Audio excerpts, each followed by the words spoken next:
Community focused. Community focused. We're here for you. Our point of view. At 5 o'clock. You're in North London. A week in review. We're here for you. Yeah. Hooray! Hooray! Hooray!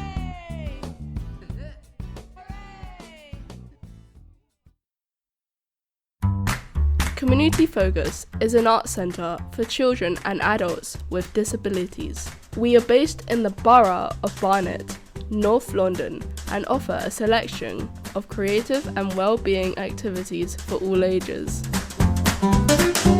In the room we have Carol, Gila, Amia, Maria, Philip. Dean, Adam.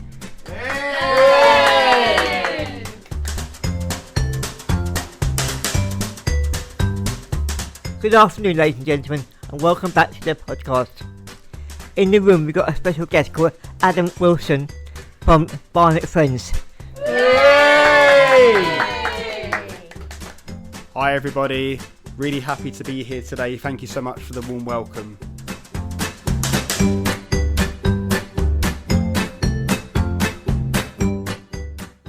Barnet Friends is a telephone befriending service for lonely adults aged 18 to 55 who either live, work or study in Barnet, or who perhaps don't live in Barnet but are registered with a Barnet GP.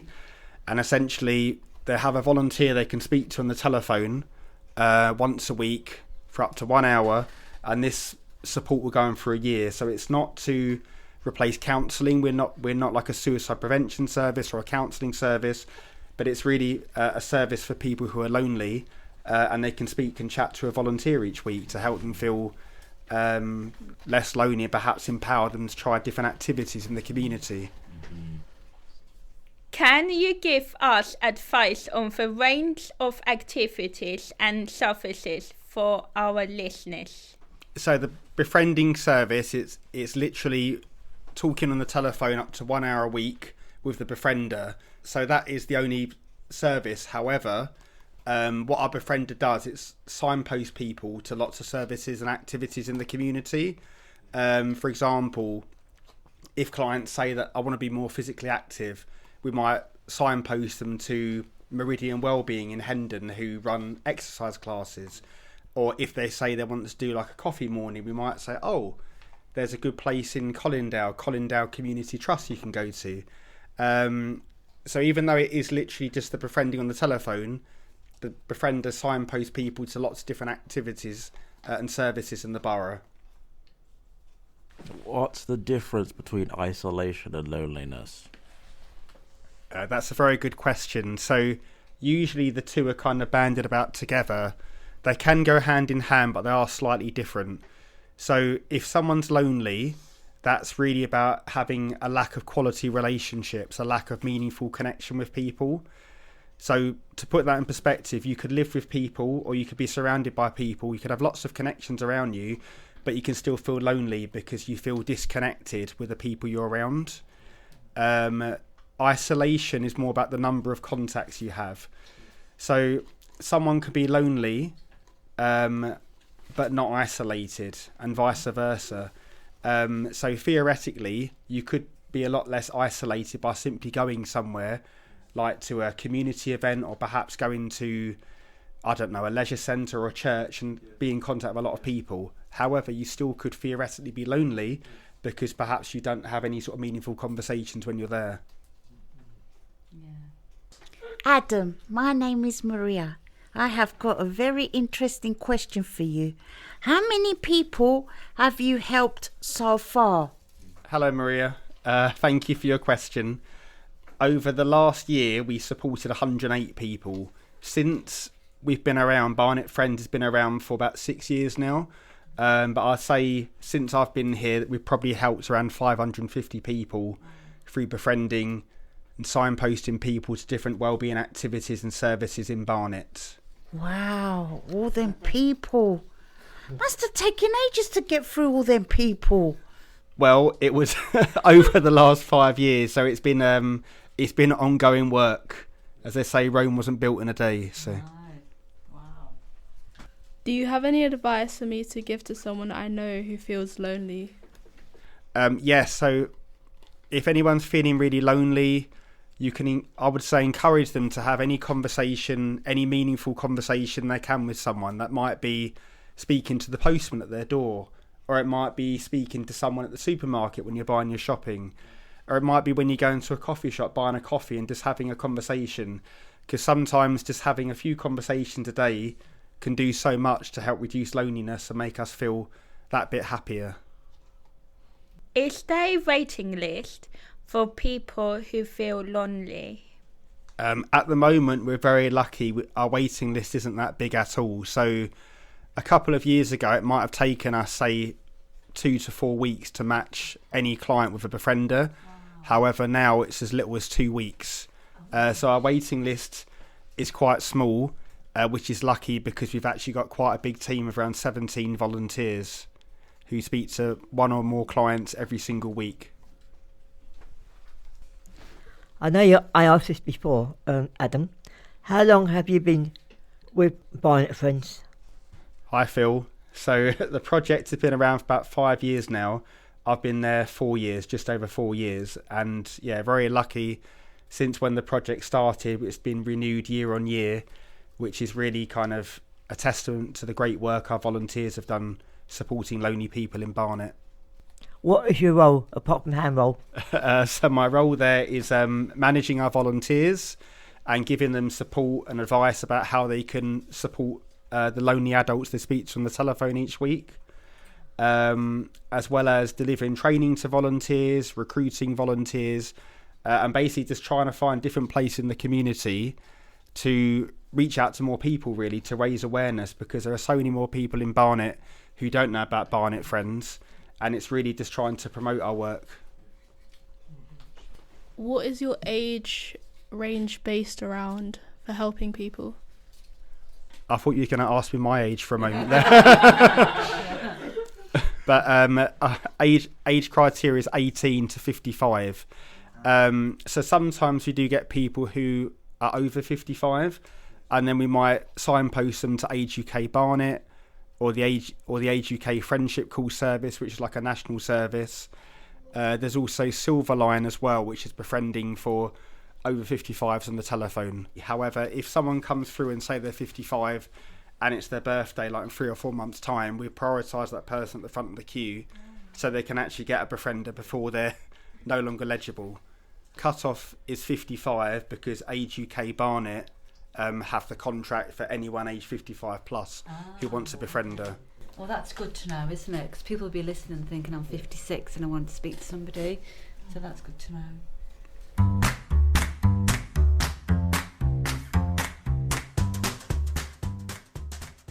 If it's a charity, how do you get the funding? That's a good question. I can honestly only answer about the funding for Barnet Friends because I don't know how the funding for some of our other projects work. But the funding for Barnet Friends and for the Barnet Wellbeing Service, which is essentially Barnet Friends sits within the Barnet Wellbeing Service, and it's contracted by CB Plus, the charity I work for, and that's by the NHS that used to be called Clinical Commissioning Group. It's now called Integrated Care Board, which in very simple terms is like with the NHS. That's where our funding comes from. What does CB stand for? Yeah, so we used to be called Community Barnet. Yeah. We're now called CB Plus, as in like Community Barnet Plus. Because originally, when we started the charity like 45 years ago, it was just Barnet. And over the last sort of 10 to 15 years, we're now doing projects in other boroughs as well. How should someone get in touch from Barnet Friends? So people can either telephone, you can get in touch with us on 0208 016 0016. Despite being there 4 years, I've only just memorised our phone number off by heart. You can also email us, befriending@cbplus.org.uk. Alternatively, you can self-refer through the Barnet Wellbeing Service website. So if you Google Barnet Wellbeing Service, and then you'll see under a list of services, Barnet Friends is there, and there's like an online referral form, takes about 2 minutes. We're going to put all the information about Barnet Friends under this podcast. Adam, you said there are volunteers helping Barnet Friends. How many volunteers do you get? So when the project started, we had about 10 volunteers, but we've now got 17. The highest we've ever had is about 21.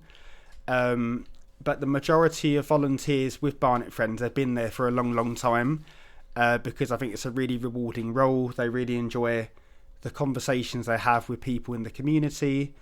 And whilst the majority are English, we have one Polish-speaking and 2 Brazilian volunteers and 2 Gujarati-speaking volunteers to sort of reflect the diverse community in Barnet.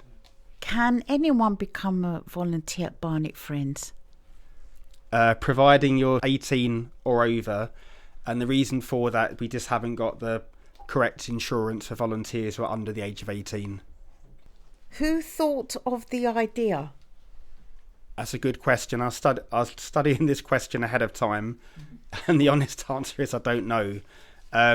However, whoever thought of the idea, it may well have been my managers at CB Plus who realised the trend for people who are feeling lonely after COVID, where some people are sort of still scared to go out in the community, people who are shielding people who are feeling lonely. So I expect that's where the idea came about, but I don't know who originally came up with that idea. Do you have a place where people can meet up and chat? Not a physical place as such.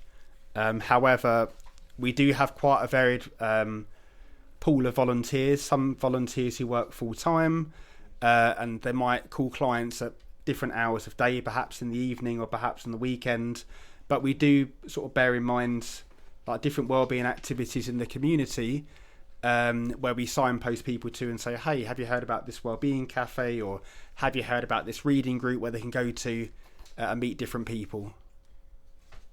Do you do cold calling, or do you wait for somebody to basically contact you first? Because a lot of people might get scared if you're just ringing and they're not expecting you. How do they know it's you and not like a scam? Yeah, so we are actually getting a lot more self-referrals now, and that's through like going out into the community and people becoming more aware of who we are over the last 5 years. But we wouldn't sort of cold call people as such. People would be referred, or the GP might refer them, or we get referrals from other charities, and they would get that person's consent to say, you know, can we pass your details on to Barnet Friends? And if we can't get hold of someone, we do try them 3 times before we eventually say, okay, we can't get hold of you, I'm afraid, therefore we would have to discharge you. However, the majority of people do pick up the phone and do go on to become clients. Right, you deal with lots of volunteers on the phone, but can't the volunteer go to their house? That's a good question. Unfortunately not, just because we haven't got the funding.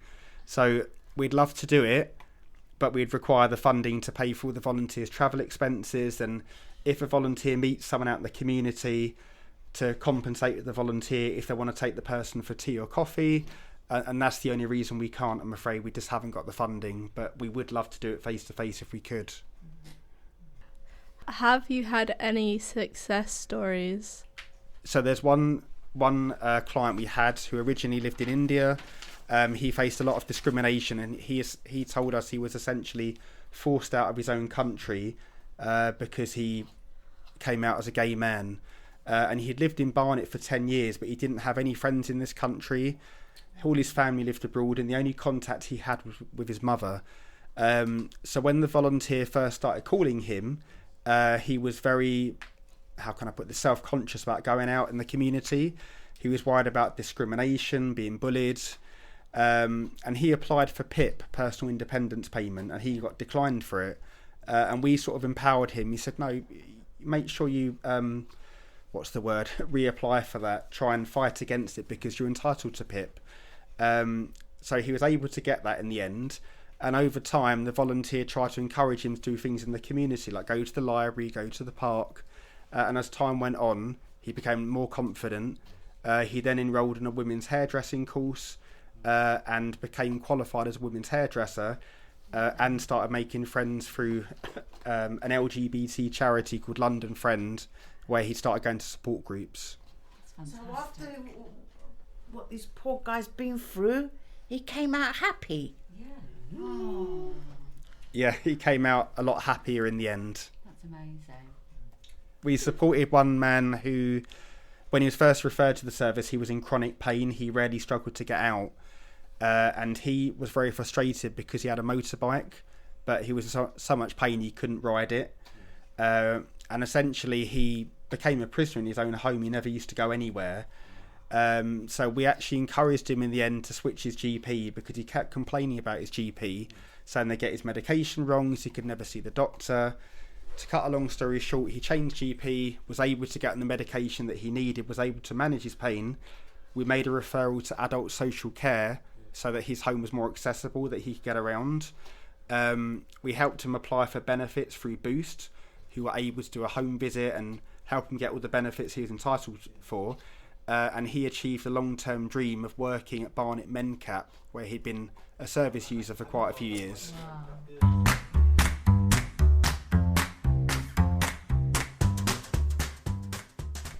Do you work with any other big organisations? Yeah, so we receive referrals and we refer clients onto Barnet Mencap, Colindale Community Trusts, Meridian Wellbeing, what other organisations? Inclusion Barnet. So quite a lot of different organisations in Barnet. We signpost or refer people on to Citizens Advice Barnet as well, if they needed like advice around their housing or their finances. So we refer quite a lot of people to different organisations. You might need to add community focus on your list. Oh yes. And of course community focus. Adam, I'd like to ask you a question. Do you have any volunteers with a disability? We do, yes. We have one volunteer, a Brazilian lady actually, and she's wheelchair bound and she struggles to get out of her home. And I think what makes the volunteer role so appropriate for anyone in the community, regardless of their health, is that it can be done completely from home. It's done entirely over the phone. Any training we do with volunteers can be done virtual, and it's like completely remote. So yes, absolutely, we can take on anyone, regardless of whether they're disabled or not. And do you pay their phone bill? We got a way around that. So all of our volunteers, they get signed up for an app called WebEx, and basically that allows them to call clients for free. Do you find loneliness through, do people ring you, is it more female than male, or is it as a whole like spectrum of different kinds of people? Yeah, that's a good question. We do and have always had more females like referred to our service or self-referred. However, like this year we had, I think 71 people get referred to the service, and out of those only like 12 were men. And that might seem very low, but that actually has increased over the last few years. Year on year, it increases a little bit. And I think that's because we're more well known among some male-specific groups, like Andy's Man Club, for example, who are a male peer support group, and they meet in Hendon every Monday. Do you think men find it harder to refer themselves for loneliness or admit that they're lonely? I think so, yes. Typically, men are a lot more... How can I put this? Not so good at reaching out, talking about their problems. And women can. Yeah, absolutely. Yeah, I've read that in a magazine. And I think men are more shy talking about their personal problems. But when it comes to women, I think they're more open. Yeah. Yeah, absolutely. Yeah, you're right. Yeah, women are a lot better at opening up and talking to other women. And you've got to encourage any men who have got difficulties to talk about what they're going through so they don't have to suffer alone.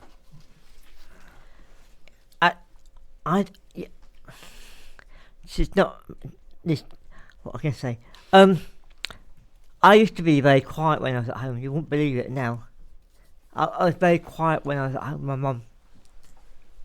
But now I can speak up. I can speak up for other people and for myself as well. That's really great to hear. Yeah.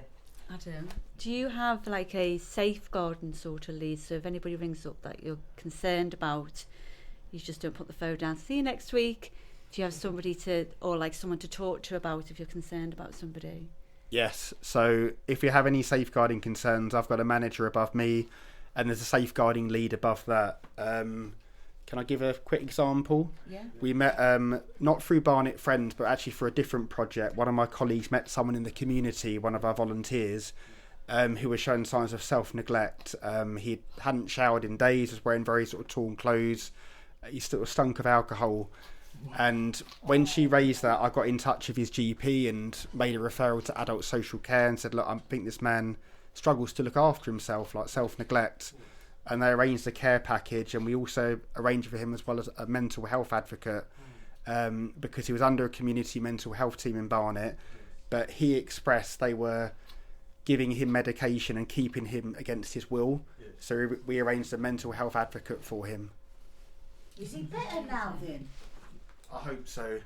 He was going through a really difficult time, and his GP essentially dismissed him and said, no, we know what we're doing, we know what his diagnosis is, but he'd been trying to fight it in court, and hopefully he's able to get the outcome that he wanted I hope he and gets deserved. the medication he needs to make him feel happy.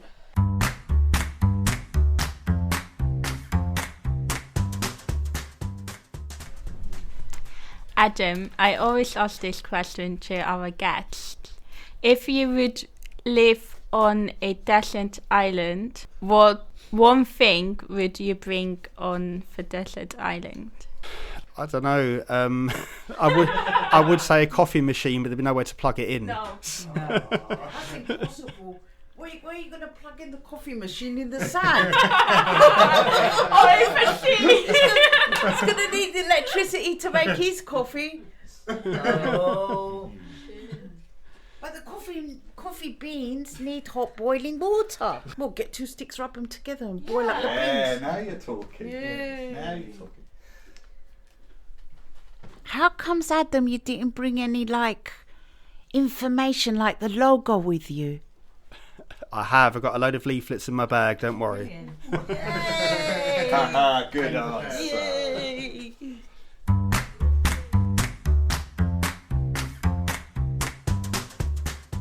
So I think Adam, what you do is really good to help out other people. You're giving something to the world. Do you believe in? I can't say this word. It's like spirit. Spirituality. I can't say the word. I get stuck. Do you believe in spirituality? I think I said the word wrong. I'm not sure if this would kind of answer your question or not. I am kind of a believer in Buddhism, whether that kind of counts as spirituality or not. So, yes, I think so. Can we all say a massive thank you to Adam for coming in today?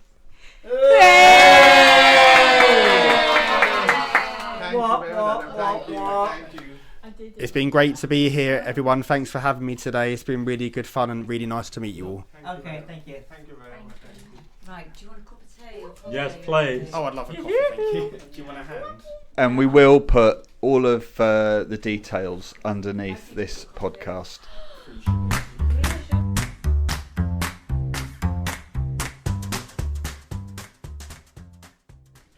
So guys, what did you think about the interview today? Maria, do you have any thoughts? Yes, I think it was really interesting for Adam to come here and explain to us what he does. I think it was very interesting that he reaches out to people on the phone and he helps them with their loneliness. Thank you for your wonderful feedback. Phil, do you have any thoughts on what you thought of the interview today? Yes, I have. I thought it got patience. He has patience with everyone, and what I like is taking his time with us all. Thank you for this amazing feedback, Phil. Amir, what did you think about the interview today? It's done very nice job is done today. Yes.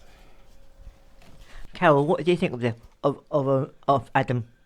I thought it was a very interesting conversation how he came in and gave information about what he does and who he works for, and I think it's also quite diverse in a way, like everyone is included with different disabilities and special needs, and some of the information he told us is quite persuasive and encouraging, because who knows, someone from here might want to like take part and go there, I guess.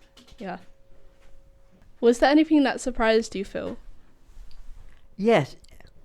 Men, it's always women, not men. No, there's not enough men that speak up, you know.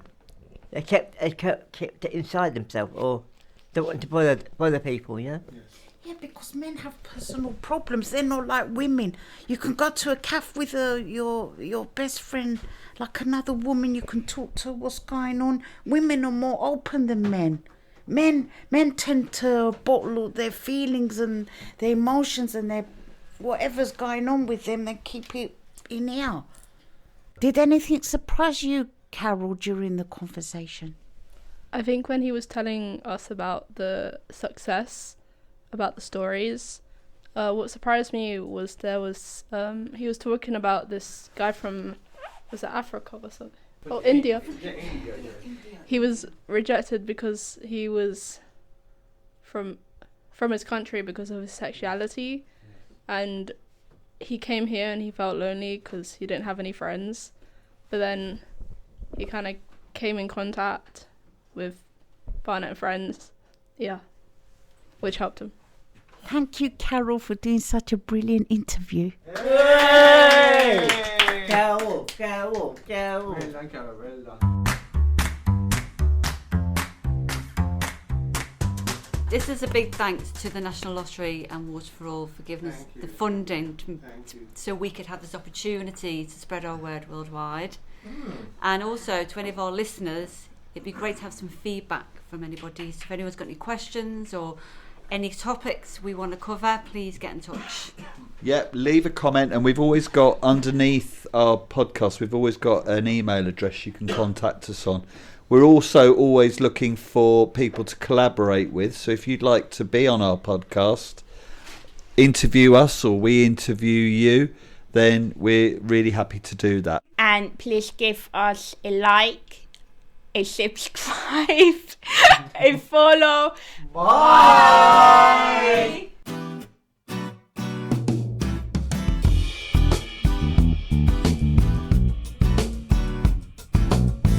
Community focus. We're here for you. With me And you. on the hour. Our point of view. At 5 o'clock. You're in North London. The podcast crew. A week in review. We're here for you. Yeah. Our Point of view.